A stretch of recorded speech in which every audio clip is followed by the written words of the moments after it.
ꯃꯌꯥꯝ ꯄꯨꯝꯅꯃꯛꯄꯨ YouTube channel Young Mindsna taram nokjari. Ngasi mayam ligadawriba phungawari asigi maming aronba saktam phungawari si haujaраklage. Thaina mamangaida ningthau amana arapalam singda lan tauba chatlingaida ningthau dugi maharani duna machanupa phaibok ani poklami. Ningthau gi machanupa ani phangjabaduda leibak adugi praja sing adu yamna haraurami.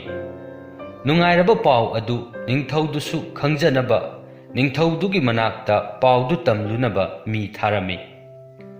Ningthau machanupa anidu nongmagi ham chawraklami. Machanupa phaiboktugi ahan aduna kanba helami. Mahakti sansaduna chatpa herakpadagi sumangda matam pumnamakta sanaduna lei. Aduga magi sagol macha aduda kakhatnaba adum honai. Aduga magi manau adudi amonba carpet mathakta sanaba pami yumgi mapanda thokningdi. Madi mamagi manakta da leinaba honnai. Magi matungda koin inai. Mana mapan thokpa haibabu mamana laikolda chatpada matung inbaduni. Madi maram aduna mamana khara luna taurami. Nungsibasu mana khara helami. Mapa ningthau adudi chahi 8 ki matungda landagi halaklami. Fajaraba macha anibu yengjaraga maharani da hairami. Maharani icha ani se karambana ahanno karambana atombano. Maduda maharani adudi ningthau aduna hanglibadu magi mahut silhaunaba hanglibani khalami. Maram aduna machanupa atomba aduna ahanni haina khumlami. Tasengbadi ningthau aduna maharani da hanglibadu icham chamna hangjabani. Ningthau dusu machanupa atombaduna machanupa ahanni khankirami. Machanupa atombaduna ahanni khankrabanina machanupa atombaduna hayeng kona magi mahut sinduna leibak nga haugadawribani hairami. Ningthau macha Rajkumar aniduna pakhang pungkak pharaklaba matamda Rajkumar ahan adudi yumda leiba talaklami. Madugichu mathakta manau aduna leibak adugi ningthau oirani haiduna ta leibaduda mahak mayumdu thadoktuna chattuna magi punsi semjaba pamlami. Nongmadi mana magi thamoigi warol singdu maga piklingaidagi leiminarakpa sagol aduda phongdoklami. Maduda yamna ngakna sagol aduna miyoibagi khonjelda hairaklami. Rajkumar nangna yumda leiba pamdrabanina sangsar asida koina chaluro. Adubu nangi napa ningthaugi ayaba yaudanadi chatkinu. Aduga nangna kanaga su chatminnaganu. Nangna tongduna chatkadaba sagol adusu ai oihalu. Adu oirabadi nangi laibak phaba oigani. Rajkumar aduna sagol aduda matau karamna miyoibagi khonjelda haiba ngamlibano hanglami. Maduda sagol aduna khumlami. Aingonda madu hanglakanu maramdi madu nangonda haiba yade. Adubu aina nangi aphaba marup oigani. Nangi phanaba pautak piba misu oigani. Nangna aina haiba illiba makai. Rajkumar adusu sagol aduna hairibadu ingani haina wasaklami. Rajkumar adu mapagi manakta chatlami. Aduga sangsar asida amukta koithoklukige hairami. Ahanbada mapa ningthaunadi yaninglamde. Adubu magi mama maharani nadi ayabadu pithoraklami. Mapada ningai taubadagi mapanasu ayabadu pithoraklami. Mapa ningthaunadi mahak khongmi lanmi kaya sagol kaya puduna mana koiba chatpadu pamlami. Adubu Rajkumar aduna kanasu yaudana masa mathanta chatkani hairami. Mana mapada hairami ipa ningthau aibu karigi khongmi lanmi mayam puraga chatkadawribano. Aingonda paisa khara pibiro. Aigi sagol asida nungaina ithanta chatsagige. Maduna aingonda ningtamba amadi henna nungaiba oigani. Adu oirabasu mapadu yaninglamde. Adubu mana hanjin haimanbadagi mapaduna yaraklami. Mahangna konung thadoktuna chatpagi matamdu yoraklami.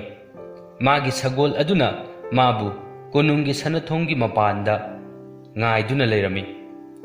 Rajkumar aduna mama mapa amadi manauda kaina bidai pirami.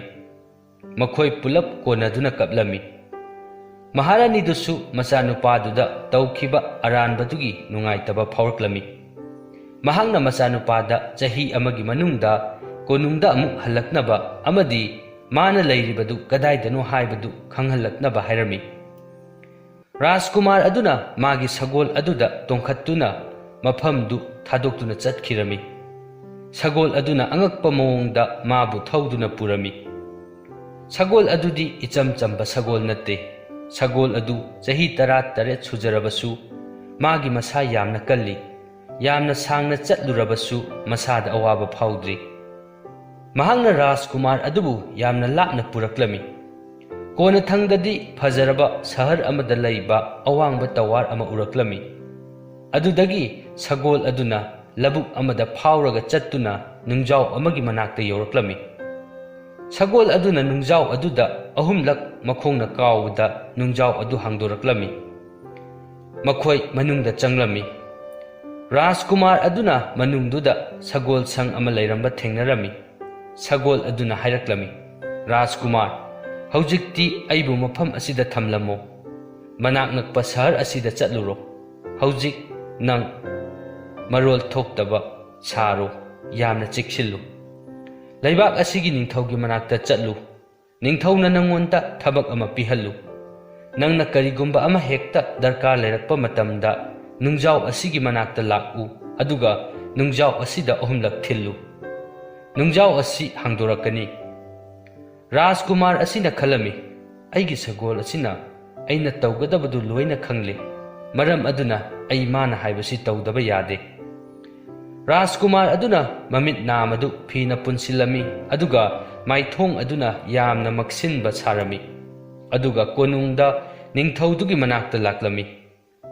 ꯃꯥꯒꯤ ꯃꯇꯧ ꯑꯗꯨꯗ ꯅꯨꯡꯁꯤꯔꯗꯨꯅ ꯅꯤꯡꯊꯧ ꯑꯗꯨꯅ ꯃꯉꯣꯟꯗ ꯊꯕꯛ ꯑꯃ ꯄꯤꯔꯝꯃꯤ꯫ ꯔꯥꯖꯀꯨꯃꯥꯔ ꯑꯗꯨꯗꯤ ꯌꯥꯝꯅ ꯊꯨꯅ ꯈꯪꯒꯟꯕ ꯃꯤ ꯑꯣꯏꯕꯅ ꯅꯤꯡꯊꯧꯅ ꯃꯉꯣꯟꯗ ꯀꯣꯅꯨꯡꯒꯤ ꯁꯤꯟ ꯂꯥꯡꯕꯗ ꯌꯥꯎꯅꯕ ꯍꯥꯏꯔꯝꯃꯤ꯫ ꯌꯥꯝꯅ ꯃꯔꯨ ꯑꯣꯏꯕ ꯃꯇꯝꯗ ꯃꯥꯒꯤ ꯄꯥꯎꯇꯥꯛꯁꯨ ꯂꯧꯕꯤꯔꯝꯃꯤ꯫ ꯅꯨꯃꯤꯠ ꯆꯨꯞꯄ ꯑꯃ ꯀꯣꯅꯨꯡꯒꯤ ꯃꯐꯝ ꯑꯃꯗꯒꯤ ꯃꯐꯝ ꯑꯃꯗ ꯀꯣꯏꯆꯠ ꯆꯠꯇꯨꯅ ꯊꯕꯛ ꯇꯧꯔꯝꯃꯤ꯫ ꯅꯤꯡꯊꯧ ꯑꯗꯨꯅ ꯀꯔꯤꯒꯨꯝꯕ ꯑꯃ ꯊꯨꯅ ꯏꯅꯕ ꯍꯥꯏꯔꯛꯄꯗ ꯀꯣꯅꯨꯡꯗ ꯃꯥ ꯅꯠꯇꯅ ꯀꯅꯥꯁꯨ ꯂꯩꯔꯝꯗꯦ꯫ ꯃꯤꯄꯨꯝ ꯈꯨꯗꯤꯡꯃꯛꯅ ꯃꯥꯕꯨ ꯅꯨꯡꯁꯤꯔꯝꯃꯤ꯫ ꯃꯌꯥꯝꯅ ꯃꯥꯕꯨ ꯕꯌꯥꯌꯥ ꯍꯥꯏꯅ ꯀꯧꯔꯝꯃꯤ, ꯃꯔꯝꯗꯤ ꯃꯍꯥꯛꯇꯤ ꯕꯌꯥꯌꯥ ꯍꯥꯏꯔꯤꯕ ꯈꯣꯟꯖꯦꯜꯁꯤ ꯅꯠꯇꯅ ꯑꯇꯣꯞꯄ ꯉꯥꯡꯕ ꯉꯝꯗꯦ꯫ ꯅꯤꯡꯊꯧ ꯑꯗꯨꯒꯤ ꯃꯆꯥꯅꯨꯄꯤ ꯔꯥꯖꯀꯨꯃꯥꯔꯤ 3 ꯂꯩꯔꯝꯃꯤ꯫ ꯔꯥꯖꯀꯨꯃꯥꯔꯤ ꯑꯍꯟ ꯑꯗꯨꯒꯤ ꯃꯃꯤꯡꯅ ꯖꯣꯕꯦꯅꯥ ꯀꯧꯔꯝꯃꯤ꯫ ꯌꯥꯏꯃꯗꯨꯅ ꯕꯨꯗꯤꯡꯀꯥ, ꯑꯗꯨꯒ ꯑꯇꯣꯝꯕꯤꯗꯨꯅ ꯁ꯭ꯂꯦꯕꯦꯅꯥ ꯀꯧꯔꯝꯃꯤ꯫ ꯔꯥꯖꯀꯨꯃꯥꯔ ꯑꯗꯨꯗꯤ ꯔꯥꯖꯀꯨꯃꯥꯔꯤ 3 ꯑꯗꯨꯒ ꯂꯩꯕ ꯄꯥꯝꯂꯝꯃꯤ꯫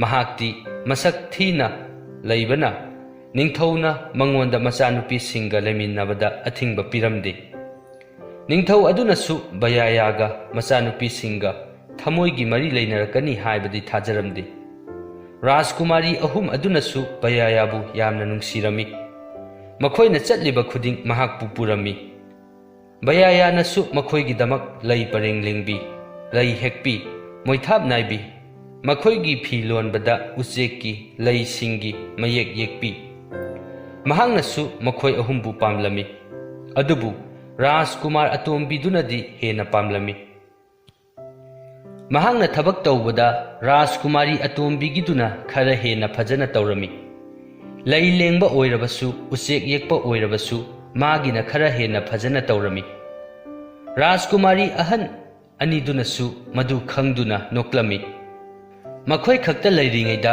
ꯃꯈꯣꯏ ꯑꯅꯤꯅ ꯑꯇꯣꯝꯕꯤꯗꯨꯗ ꯂꯛꯅꯔꯝꯃꯤ꯫ ꯔꯥꯖꯀꯨꯃꯥꯔꯤ ꯑꯇꯣꯝꯕꯤ ꯁ꯭ꯂꯦꯕꯦꯅꯥꯗꯤ ꯃꯆꯦ ꯑꯅꯤꯅ ꯐꯥꯒꯤ ꯇꯧꯕꯗ ꯀꯔꯤꯁꯨ ꯁꯥꯎꯔꯝꯗꯦ꯫ ꯅꯣꯡꯃ ꯑꯌꯨꯛ ꯑꯃꯗꯤ ꯕꯌꯥꯌꯥꯅ ꯅꯤꯡꯊꯧꯗꯨ ꯊꯋꯥꯏ ꯅꯨꯡꯉꯥꯏꯇꯅ ꯐꯝꯗꯨꯅ ꯂꯩꯕꯗꯨ ꯎꯔꯝꯃꯤ꯫ ꯃꯗꯨꯗ ꯃꯍꯥꯛꯅ ꯏꯪꯒꯤꯠ ꯇꯧꯗꯨꯅ ꯀꯔꯤ ꯇꯧꯕꯒꯤ ꯊꯋꯥꯏ ꯅꯨꯡꯉꯥꯏꯇꯅ ꯂꯩꯔꯤꯕꯅꯣ ꯍꯪꯂꯝꯃꯤ꯫ ꯅꯤꯡꯊꯧꯅ ꯊꯋꯥꯏ ꯋꯥꯅ ꯌꯦꯡꯂꯒ ꯃꯉꯣꯟꯗ ꯍꯥꯏꯔꯛꯂꯝꯃꯤ, "ꯕꯌꯥꯌꯥ, ꯅꯪ ꯀꯔꯤꯁꯨ ꯈꯪꯗꯕ꯭ꯔꯅꯦ? ꯍꯧꯖꯤꯛ ꯑꯆꯧꯕ ꯑꯋꯥꯕ ꯑꯃ ꯇꯥꯔꯤꯕꯁꯤ ꯅꯪ ꯈꯪꯗꯕ꯭ꯔꯥ?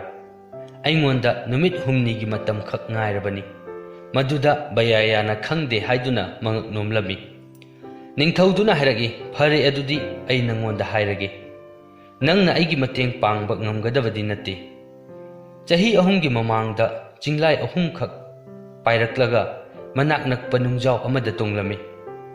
Ahanbagi cinglai aduna makok 8 pali, ani subaduna makok 19 pali, aduga ahum subaduna makok 28 pali. Makhoina leibak asibu mang takhanba huraklami, kanagi sasan praja miyam hatpa huraklami.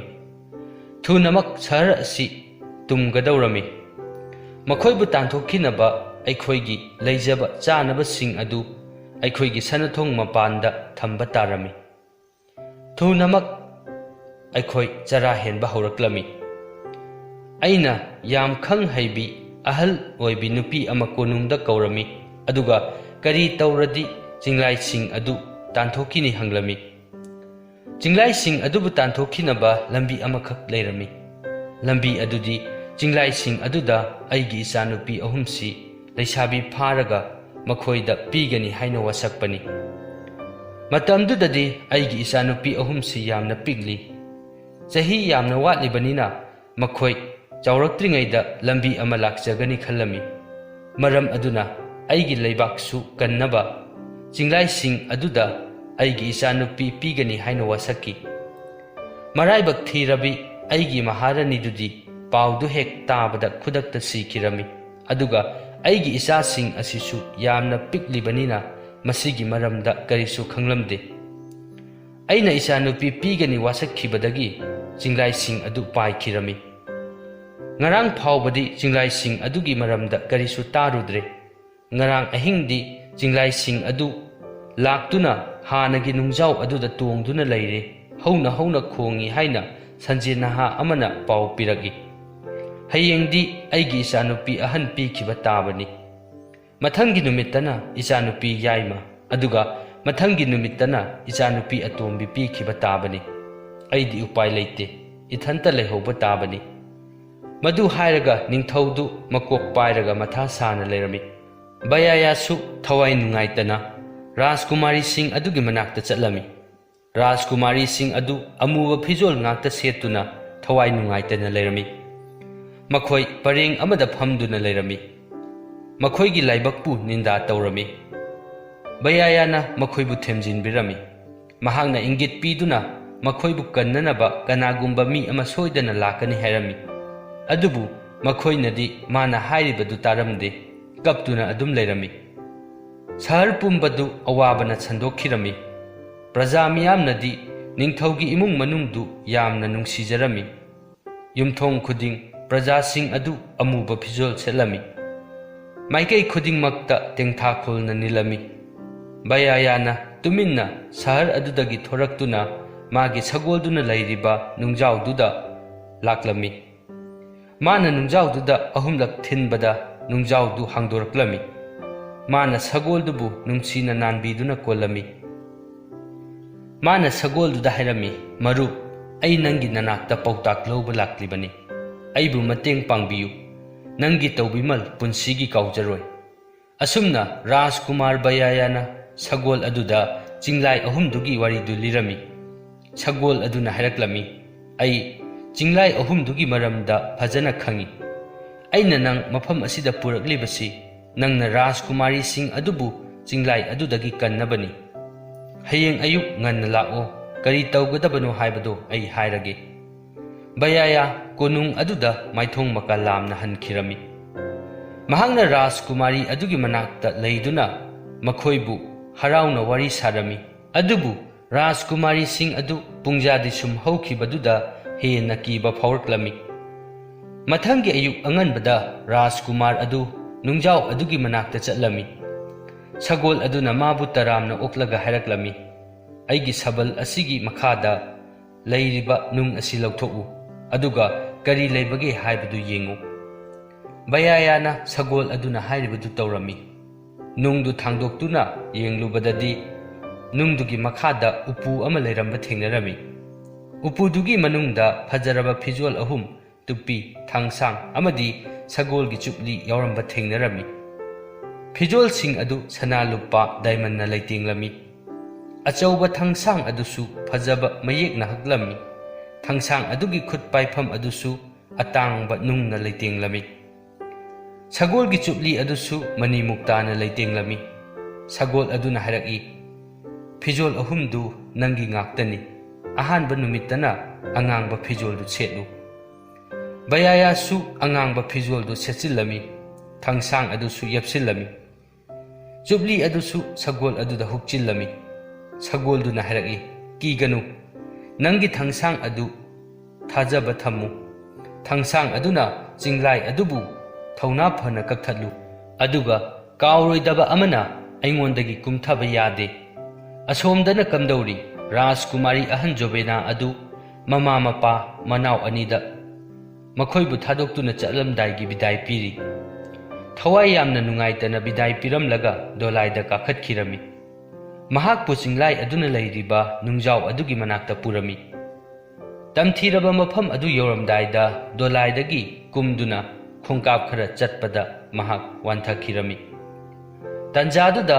ꯄ꯭ꯔꯖꯥ ꯃꯤꯌꯥꯝꯅ ꯊꯧꯅꯥ ꯐꯕ ꯑꯉꯥꯡꯕ ꯐꯤꯖꯣꯜ ꯁꯦꯠꯄ ꯅꯨꯄꯥ ꯑꯃꯅ ꯃꯈꯣꯏ ꯇꯝꯅ ꯁꯒꯣꯜ ꯌꯥꯡꯅ ꯊꯧꯔꯛꯄ ꯎꯔꯝꯃꯤ ꯊꯧꯅꯥ ꯐꯕꯒꯤ ꯈꯣꯟꯖꯦꯜꯒ ꯂꯣꯏꯅꯅ ꯅꯨꯄꯥ ꯑꯗꯨꯅ ꯄ꯭ꯔꯖꯥ ꯃꯤꯌꯥꯝꯗ ꯃꯥꯒꯤ ꯂꯝꯕꯤ ꯄꯤꯅꯕ ꯍꯟꯗꯣꯛꯅꯕ ꯑꯃꯗꯤ ꯆꯤꯡꯂꯥꯏ ꯑꯗꯨꯒ ꯃꯥꯒ ꯃꯥꯌꯣꯛꯅꯍꯟꯕꯤꯅꯕ ꯂꯥꯎꯔꯝꯃꯤ ꯄ꯭ꯔꯖꯥ ꯃꯤꯌꯥꯝꯗꯨꯅ ꯔꯥꯖꯀꯨꯃꯥꯔꯤ ꯑꯗꯨꯕꯨ ꯃꯈꯣꯏꯒ ꯂꯣꯏꯅꯅ ꯑꯅꯛꯄ ꯆꯤꯡ ꯑꯃꯗ ꯄꯨꯔꯝꯃꯤ ꯆꯤꯡꯗꯨ ꯃꯈꯣꯏꯅ ꯆꯤꯡꯂꯥꯏꯗꯨꯒ ꯊꯧꯅꯥ ꯐꯕ ꯅꯨꯄꯥꯗꯨꯒ ꯂꯥꯟꯊꯦꯡꯅꯕꯗꯨ ꯐꯖꯅ ꯌꯦꯡꯕ ꯌꯥꯒꯗꯕ ꯁꯣꯛꯑꯣꯏꯗꯕ ꯃꯐꯝ ꯑꯣꯏꯔꯝꯃꯤ ꯆꯤꯡꯂꯥꯏ ꯑꯗꯨ ꯑꯆꯧꯕ ꯅꯨꯡꯖꯥꯎꯗꯨ ꯍꯥꯡꯗꯣꯛꯇꯨꯅ ꯂꯥꯎ ꯈꯣꯡꯗꯨꯅ ꯊꯣꯔꯛꯂꯝꯃꯤ ꯆꯤꯡꯂꯥꯏ ꯑꯗꯨ ꯃꯀꯣꯛ 9 ꯄꯥꯜꯂꯝꯃꯤ ꯆꯤꯡꯂꯥꯏ ꯑꯗꯨꯅ ꯃꯌꯥꯗꯒꯤ ꯃꯩ ꯑꯃꯗꯤ ꯍꯨ ꯀꯥꯝꯊꯣꯔꯛꯂꯝꯃꯤ ꯀꯌꯥꯃꯨꯛ ꯁꯥꯊꯤꯕꯒꯦ ꯍꯥꯏꯕꯕꯨ ꯃꯩꯗꯨ ꯃꯌꯥꯗꯒꯤ ꯀꯥꯝꯊꯣꯔꯛꯄꯗ ꯃꯀꯣꯛꯁꯤꯡꯗꯨ ꯎꯔꯝꯗꯦ ꯆꯤꯡꯂꯥꯏ ꯑꯗꯨꯅ ꯃꯥꯒ ꯋꯥꯁꯛꯅꯈꯤꯕ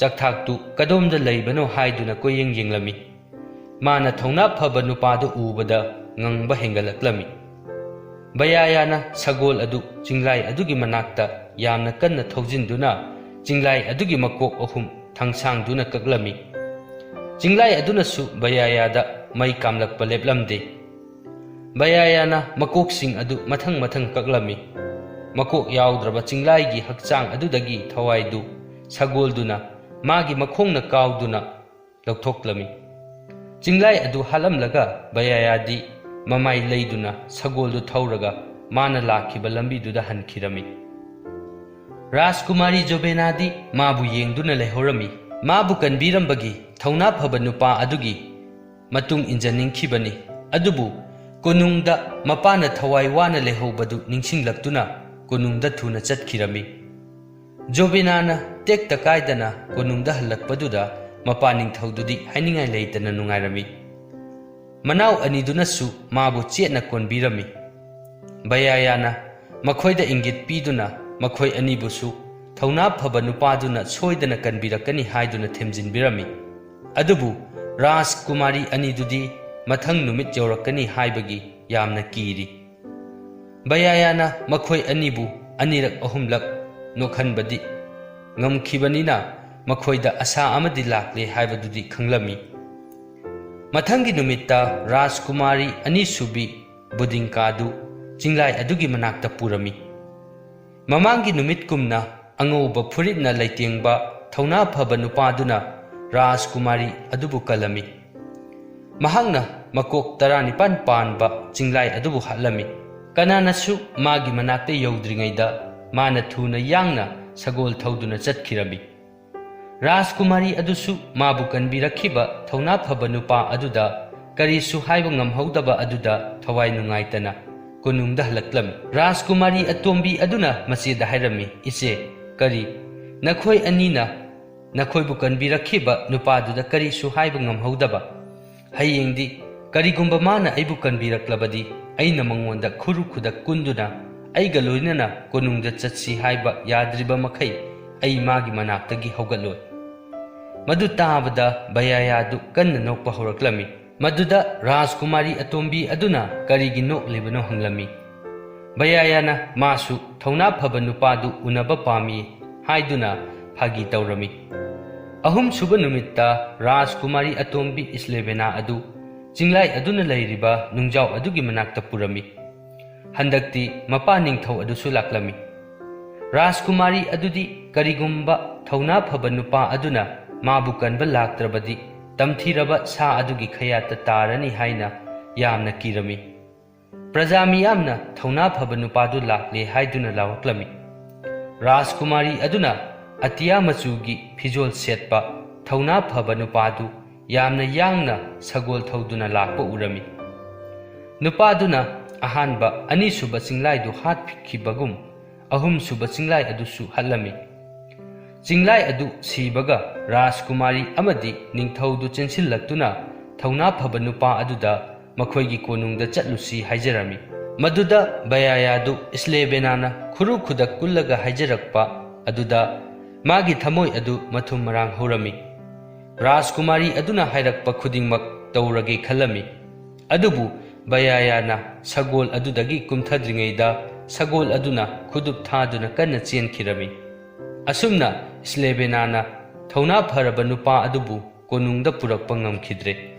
Ningthau adusu ningba kairami. Adubu nakal amaromda machanupi sing yamna ngakpa mongda kalakpa aduda haraurami. Ikui kuidana ningthau adu awaba amana changlakadabagi ngaiduna lerami. Yumlonaba leibak amagi ningthauna mangonda lan tarakpagi lauthoklami. Ningthau aduna leibak aduda leiriba thauna phaba nupa pumba kaurami. Thauna phaba nupa sing adusu laklami. Makhoina mateng pibirabadi machanupi Rajkumari ahumdu makhoida pigani hairami. Maikai pumbadagi laktuna ningthaudugi lanmi yamlaklami lan chatpa yaraklami. Mahangna konunggi thabak thoram punamakti bayayada sinarami. Machanupi ahumdu ngak senduna thamnabagi yathangsu bayayada pirami. Bayaya magi mathaudu ningthijana taurami. Konungdusu yengsilami. Rajkumari ahum adusu nungaina thamnabasu hotnarami. Nongwadi mahak nare hairami. Konungi doctor tanabagi mahutta labuk lamhangda chattuna hidak thiruge hairami. Maduda Rajkumari sing aduna mangonda noksinbirami. Adubu mahak chatpadi yahalami. Bayayana sagol adugi manakta yamna thuna chatlami. Sagol aduna haraklami. Nang matam chana di lakledana. Ningthaugi lanmigi mapanga chonjilaklabani. Lansi kanana ngamgani haibadu hayeng leplani. Nangi angoba phijoldo chechillo thangsangdo pairago chatlasilao. Bayayana magi sagol adubu chupirami aduga phijoldo chechillami. Ahing adumadi ningthaudu mathangi numitki kari lalong tausige haiduna khanduna lerami. Machanupi ahumda karigumba mahak landa maithirabadi makhoi kari taugadabano haibadu pau pubada pau pihallami. Mathangi numitki landadi ningthaudugi maikeida masak khangdaba thauna phaba nupa ama yauraklami. Nupadu angauba phijol setlami. Sagol tongduna makhuttachu fajaraba thangsang ama pairami. Mahangna yeknabagi lanmisingdu mathang mathang halaklami. Maduda ningthaudugi lanmising adusu thauna kanthalaklami. Yeknabagi lanmising aduna angauba setpa thauna phaba nupa adubu koisinduna lan thengnarami. Adubu makhoina maithiba piba ngamdabadagi yeknabagi lanmising adu kaiduna chenkhirami. Asumna ningthau aduna yamna chauna mai paklami. Thauna phaba nupa adu makhongda khara soklami. Ningthauduna madu uraduna magi sagoldagi chongtharaktuna magi phi machet ama segaiduna thauna phaba nupadugi asokpa khongduda yetpirami. Mahangna thauna phaba nupa adubu sagoldagi kumtharaktuna makhoigi leifamda chatlusi hairami. Adubu thauna phaba nupaduna mahakpu thagatlamlaga chathirami. Thauna phaba nupa aduna konungda chatsi yadabaduda mahak thawai nungairamdi. Ningthau adu lanmisinga landagi phanglakpa pot mayam puduna konungda mai pakna halaklami. Ningthauduna bayayada hanglaki. Bayaya konungda ai leitringaida kari karam tawkhre. Maduda bayayana karisu thodokpa tawde pumnamak yaifaki haina makuk nolami. Rajkumari atombi islebenana madu tabada nokladuna hairaki. Ipa ibungo ai ꯅꯪꯒꯤ ꯀꯣꯅꯨꯡ ꯁꯪꯅꯅꯕ ꯊꯝꯕꯤꯔꯝꯂꯤꯕ ꯅꯨꯄꯥ ꯑꯁꯤꯒꯤ ꯃꯥꯌꯣꯛꯇ ꯃꯍꯥꯛꯅ ꯍꯥꯏꯕ ꯏꯟꯗꯕꯒꯤ ꯋꯥꯀꯠ ꯑꯃꯇꯪ ꯊꯥꯡꯒꯠꯆꯒꯦ꯫ ꯃꯍꯥꯛ ꯅꯥꯔꯤꯗꯤ ꯍꯥꯏ, ꯑꯗꯨꯕꯨ ꯀꯣꯅꯨꯡꯒꯤ ꯗꯣꯛꯇꯔꯒ ꯇꯥꯟꯅꯕꯗꯤ ꯇꯧꯗꯦ꯫ ꯃꯥꯒꯤ ꯑꯅꯥꯕꯗꯨ ꯂꯥꯌꯦꯡꯅꯕ ꯃꯁꯥꯅ ꯍꯤꯗꯥꯛ ꯊꯤꯕ ꯆꯠꯀꯅꯤ ꯍꯥꯏ꯫ ꯃꯗꯨ ꯍꯥꯏꯔꯒ ꯅꯨꯃꯤꯠ ꯅꯤꯅꯤ ꯆꯠꯈꯤꯕꯗꯒꯤ ꯍꯜꯂꯛꯇꯦ꯫ ꯍꯜꯂꯛꯄꯗꯗꯤ ꯍꯥꯟꯅꯗꯒꯤ ꯍꯦꯟꯅ ꯅꯥꯗꯨꯅ ꯍꯜꯂꯛꯏ꯫ ꯅꯤꯡꯊꯧ ꯑꯗꯨꯅ ꯕꯌꯥꯌꯥꯗ ꯅꯥꯔꯤꯕ꯭ꯔꯥ ꯍꯥꯏꯗꯨꯅ ꯌꯦꯡꯏ꯫ ꯕꯌꯥꯌꯥꯅ ꯅꯥꯗ꯭ꯔꯦ ꯍꯥꯏꯗꯨꯅ ꯃꯉꯛ ꯅꯣꯝꯃꯤ꯫ ꯔꯥꯖꯀꯨꯃꯥꯔꯤꯁꯤꯡ ꯑꯗꯨꯅ ꯊꯧꯅꯥ ꯐꯕ ꯅꯨꯄꯥꯗꯨꯅ ꯂꯥꯟꯗ ꯂꯥꯛꯇꯨꯅ ꯂꯥꯟ ꯃꯥꯏ ꯄꯥꯛꯍꯜꯂꯝꯃꯤ ꯍꯥꯏꯕꯒꯤ ꯋꯥꯗꯨ ꯇꯥꯕꯗ ꯅꯨꯄꯥ ꯑꯗꯨꯅ ꯃꯈꯣꯏ ꯑꯍꯨꯝꯗꯒꯤ ꯃꯥꯒꯤ ꯇꯥꯂꯣꯏ ꯑꯣꯏꯅꯕ ꯑꯃ ꯄꯤꯌꯨ ꯍꯥꯏꯔꯛꯂꯅꯤ ꯈꯜꯂꯝꯃꯤ꯫ ꯍꯟꯗꯛꯁꯨ ꯅꯤꯡꯊꯧꯗꯨ ꯃꯊꯥ ꯁꯥꯔꯝꯃꯤ꯫ ꯃꯥꯒꯤ ꯂꯩꯕꯥꯛꯀꯤ ꯊꯧꯅꯥ ꯐꯕ ꯃꯤꯑꯣꯏ ꯀꯌꯥ ꯂꯥꯟ ꯆꯠꯂꯤꯕꯅꯤ꯫ ꯍꯧꯖꯤꯛꯇꯤ ꯃꯆꯥꯅꯨꯄꯤ ꯑꯍꯨꯝ ꯊꯧꯅꯥ ꯐꯕ ꯀꯅꯥꯗ ꯄꯤꯁꯤꯒꯦ ꯍꯥꯏꯕꯒꯤ ꯋꯥꯍꯪ ꯑꯃ ꯂꯥꯛꯂꯤ꯫ ꯀꯣꯟꯅꯊꯪꯗꯗꯤ ꯅꯤꯡꯊꯧꯗꯨ ꯋꯥꯈꯜ ꯑꯃ ꯂꯥꯛꯂꯝꯃꯤ꯫ ꯑꯃꯁꯨ ꯁꯥꯎꯗꯅꯕ ꯍꯥꯏꯗꯨꯅ ꯃꯥꯅ ꯂꯥꯟ ꯆꯠꯂꯨꯕ ꯊꯧꯅꯥ ꯐꯕ ꯃꯤꯑꯣꯏꯁꯤꯡ ꯑꯗꯨ ꯄꯨꯂꯞ ꯀꯧꯔꯝꯃꯤ꯫ ꯃꯍꯥꯛꯅ ꯃꯈꯣꯏꯁꯤꯡ ꯑꯗꯨꯗ ꯍꯥꯏꯔꯝꯃꯤ, ꯂꯥꯟ ꯃꯥꯏ ꯄꯥꯛꯂꯛꯈꯤꯕ ꯊꯧꯅꯥ ꯐꯔꯕꯁꯤꯡ, ꯑꯩꯅ ꯅꯈꯣꯏꯗ ꯏꯆꯥꯅꯨꯄꯤ ꯑꯍꯨꯝ ꯄꯤꯒꯅꯤ ꯍꯥꯏꯅ ꯋꯥꯁꯛꯈꯤ꯫ ꯅꯈꯣꯏ ꯄꯨꯝꯅꯃꯛꯅ ꯊꯧꯅꯥ ꯐꯅ ꯂꯥꯟ ꯁꯣꯛꯈꯤ꯫ ꯅꯈꯣꯏ ꯄꯨꯝꯅꯃꯛꯅ ꯑꯩꯒꯤ ꯏꯆꯥꯅꯨꯄꯤ ꯂꯧꯕ ꯃꯇꯤꯛ ꯆꯥꯏ꯫ ꯑꯗꯨꯕꯨ ꯑꯩꯒꯤꯗꯤ ꯏꯆꯥꯅꯨꯄꯤ ꯑꯍꯨꯝ ꯈꯛꯇꯅꯤ꯫ ꯃꯔꯝ ꯑꯗꯨꯅ ꯃꯌꯥꯝꯁꯨ ꯌꯦꯠꯅꯗꯅꯕ ꯑꯁꯨꯝꯅ ꯇꯧꯔꯁꯤ꯫ ꯀꯅꯥꯅ ꯑꯩꯒꯤ ꯏꯆꯥꯁꯤꯡꯒꯤ ꯃꯄꯨꯔꯣꯏꯕ ꯑꯣꯏꯒꯅꯤ ꯍꯥꯏꯕꯗꯨ ꯈꯟꯅꯅꯕ ꯅꯈꯣꯏ ꯂꯣꯏꯅ ꯂꯩꯀꯣꯜꯁꯤꯗ ꯄꯔꯦꯡ ꯁꯥꯅ ꯂꯦꯞꯄꯣ꯫ ꯔꯥꯖꯀꯨꯃꯥꯔꯤ ꯑꯍꯨꯝꯅ ꯀꯣꯅꯨꯡ ꯃꯊꯛꯇ ꯁꯦꯝ ꯑꯃꯃꯝ ꯂꯪꯊꯔꯛꯀꯅꯤ꯫ ꯁꯦꯝ ꯑꯍꯨꯝꯗꯨꯅ ꯆꯦꯟꯁꯤꯜꯂꯛꯄ ꯅꯨꯄꯥ ꯑꯍꯨꯝꯗꯨꯅ ꯏꯆꯥꯅꯨꯄꯤꯁꯤꯡꯒꯤ ꯃꯄꯨꯔꯣꯏꯕ ꯑꯣꯏꯒꯅꯤ꯫ ꯑꯩꯅ ꯍꯥꯏꯔꯤꯕꯁꯤ ꯅꯈꯣꯏ ꯄꯨꯝꯅꯃꯛꯅ ꯌꯥꯅꯤꯡꯂꯕ꯭ꯔꯥ? ꯊꯧꯅꯥ ꯐꯔꯕ ꯅꯨꯄꯥꯁꯤꯡ ꯑꯗꯨꯁꯨ ꯅꯤꯡꯊꯧꯅ ꯍꯥꯏꯔꯤꯕꯗꯨ ꯌꯥꯔꯝꯃꯤ꯫ ꯔꯥꯖꯀꯨꯃꯥꯔꯤꯁꯤꯡ ꯑꯗꯨꯗꯤ ꯃꯈꯣꯏꯕꯨ ꯀꯟꯕꯤꯔꯛꯈꯤꯕ ꯊꯧꯅꯥ ꯐꯕ ꯅꯨꯄꯥ ꯑꯗꯨꯕꯨ ꯈꯟꯖꯔꯝꯃꯤ꯫ ꯑꯗꯨꯕꯨ ꯃꯄꯥꯒꯤ ꯃꯥꯏ ꯉꯥꯛꯄ ꯑꯣꯏꯅ ꯃꯄꯥꯅ ꯍꯥꯏꯔꯤꯕꯗꯨꯁꯨ ꯌꯥꯔꯝꯃꯤ꯫ ꯔꯥꯖꯀꯨꯃꯥꯔꯤ ꯑꯍꯨꯝ ꯑꯗꯨ ꯐꯖꯔꯕ ꯐꯤꯖꯣꯜ ꯁꯦꯠꯇꯨꯅ ꯀꯣꯅꯨꯡ ꯃꯊꯛꯇ ꯁꯦꯝ ꯑꯃꯃꯝ ꯄꯥꯏꯔꯒ ꯀꯥꯈꯠꯈꯤꯔꯝꯃꯤ꯫ ꯊꯧꯅꯥ ꯐꯔꯕ ꯅꯨꯄꯥꯁꯤꯡ ꯑꯗꯨꯁꯨ ꯃꯈꯥꯒꯤ ꯂꯩꯀꯣꯜꯗ ꯄꯔꯦꯡ ꯁꯥꯅ ꯂꯦꯞꯂꯝꯃꯤ꯫ ꯕꯌꯥꯌꯥꯁꯨ ꯌꯦꯡꯕ ꯑꯣꯏꯅ ꯄꯔꯦꯡꯗꯨꯒꯤ ꯑꯔꯣꯏꯕꯗ ꯂꯦꯞꯂꯝꯃꯤ꯫ ꯔꯥꯖꯀꯨꯃꯥꯔꯤ ꯑꯍꯟ ꯖꯣꯕꯦꯅꯥꯅ ꯃꯍꯥꯛꯀꯤ ꯁꯦꯝ ꯑꯗꯨ ꯂꯪꯊꯔꯛꯂꯝꯃꯤ꯫ ꯁꯦꯝ ꯑꯗꯨ ꯕꯌꯥꯌꯥ ꯇꯝꯅ ꯆꯦꯟꯁꯤꯜꯂꯛꯂꯝꯃꯤ꯫ ꯑꯗꯨꯕꯨ ꯕꯌꯥꯌꯥꯅ ꯌꯥꯝꯅ ꯊꯨꯅ ꯂꯩꯊꯣꯛꯈꯤꯗꯨꯅ ꯁꯦꯝ ꯑꯗꯨ ꯑꯇꯣꯞꯄ ꯅꯨꯄꯥꯒꯤ ꯃꯄꯥꯗ ꯇꯥꯈꯤꯔꯝꯃꯤ꯫ ꯊꯧꯅꯥ ꯐꯔꯕ ꯅꯨꯄꯥ ꯑꯗꯨꯅ ꯁꯦꯝ ꯑꯗꯨ ꯈꯨꯟꯒꯠꯇꯨꯅ ꯔꯥꯖꯀꯨꯃꯥꯔꯤ ꯑꯗꯨꯗ ꯅꯨꯡꯁꯤꯅ ꯌꯦꯡꯂꯝꯃꯤ꯫ ꯃꯊꯪꯗ ꯑꯅꯤꯁꯨꯕ ꯔꯥꯖꯀꯨꯃꯥꯔꯤ ꯕꯨꯗꯤꯡꯀꯥꯅ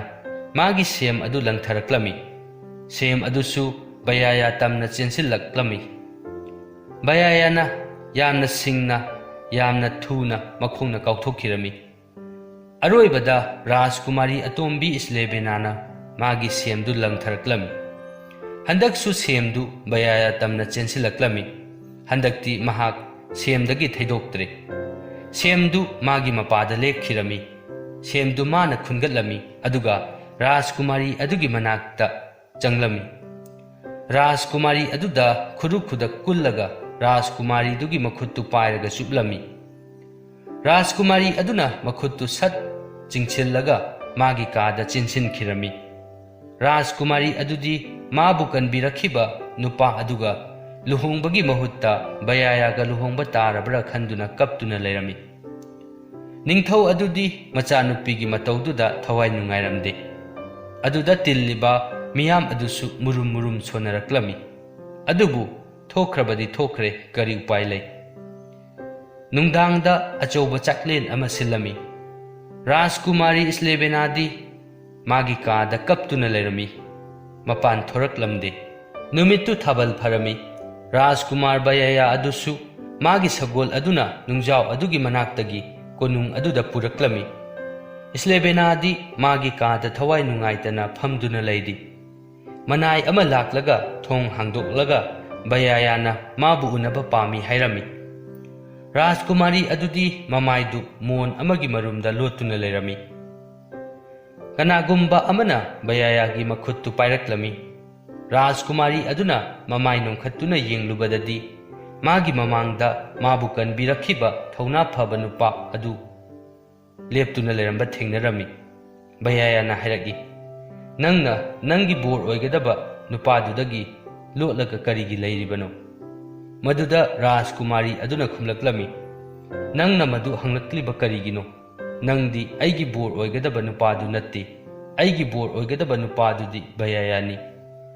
ꯚꯌꯥꯌꯥꯅ ꯍꯥꯏꯔꯛꯂꯝꯃꯤ, "ꯑꯩ ꯚꯌꯥꯌꯥꯅꯤ꯫ ꯅꯪꯒꯤ ꯂꯩ ꯄꯔꯦꯡ ꯂꯦꯡꯕꯤꯔꯛꯈꯤꯕ ꯃꯔꯣꯜ ꯊꯣꯛꯇꯕ ꯄꯥꯈꯪ ꯑꯗꯨ ꯑꯩꯅꯤ꯫ ꯅꯪ ꯑꯃꯁꯨꯡ ꯅꯆꯦ ꯑꯅꯤꯕꯨ ꯀꯟꯕꯤꯔꯛꯈꯤꯕ ꯊꯧꯅꯥ ꯐꯕ ꯅꯨꯄꯥꯗꯣ ꯑꯩꯅꯤ꯫ ꯅꯄꯥ ꯅꯤꯡꯊꯧꯒꯤ ꯃꯇꯦꯡ ꯄꯥꯡꯗꯨꯅ ꯂꯥꯟ ꯃꯥꯏ ꯄꯥꯛꯍꯜꯂꯛꯈꯤꯕ ꯊꯧꯅꯥ ꯐꯕ ꯃꯁꯛ ꯈꯪꯗꯕ ꯅꯨꯄꯥꯗꯨꯁꯨ ꯑꯩꯅꯤ꯫ ꯇꯨ ꯌꯦꯡꯉꯨ, ꯅꯪꯒꯤ ꯅꯄꯥꯅ ꯑꯩꯒꯤ ꯑꯁꯣꯛꯄꯗ ꯌꯦꯠꯄꯤꯔꯛꯈꯤꯕ ꯐꯤꯖꯣꯜ ꯃꯆꯦꯠꯇꯨ ꯁꯤꯗ ꯂꯩꯔꯤ."